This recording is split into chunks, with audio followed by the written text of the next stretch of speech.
তো ফিরে আসলাম 15 মিনিট পর। তো আমি এখন ধনে পাতা দিয়ে দিব। আমার এই রান্নাটা হয়ে গেছে। তো এই রান্নাতে আমি কী মশলা উপকরণ দিলাম সম্পূর্ণটা তো আপনাদের সাথে শেয়ার করলাম। দেখেন কত সুন্দর হয়েছে রান্নাটা।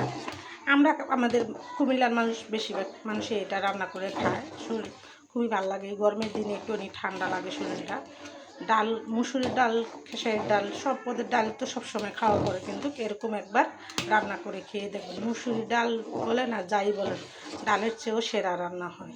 তো এটা আমি রান্না করলাম, আপনাদের সাথে শেয়ার করবো। আপনারা এটা তেঁতুল দিয়ে, বড়ই দিয়ে, যে কোনো কিছু দিয়ে এই রান্নাটা করতে পারবেন। আর এখন যখন নতুন আম নামছে তাহলে তো কোনো কথা নেই। আর কাঁচা আমের ডা দিয়ে স্বাদ আরও বেশি হয়। তো তেঁতুল দিয়েও কিন্তু অনেক স্বাদ হয়। কাঁচা তেঁতুল দিয়ে, বিলম্ব দিয়ে, যে কোনো কিছু দিয়ে আপনি টক জাতীয় দিয়ে রান্না করে খেয়ে দেখবেন একবার হলো। আমি যাই রান্না করলাম আপনাদের সাথে শেয়ার করলাম। এই ভাতের মার কিন্তু পুষ্টিকর একটা খাবার। সম্পূর্ণ ভাতের পুষ্টিটাই মারের মধ্যে চলে আসে।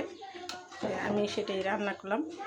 আর যখন যুদ্ধ হয়েছে, যুদ্ধের পরে তো ওই ভাতের মার খেয়েই অনেকে বাইচা আসছিল। আমার আম্মা বলছে যে ভাতের মার খাইয়েই আমরা অনেক সময় থাকতে হয়েছে, ভাত রান্না করে খাইতে পারি নাই।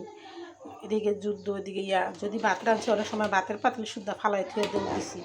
তো আপনাদের সাথে আমি সব কিছুই শেয়ার করলাম। আপনারা এরকম করে একবার হলে রান্না করে খাবেন। আর ভিডিওটা বড় না করে আমি এখানে রেখে দিলাম। আসসালামু আলাইকুম।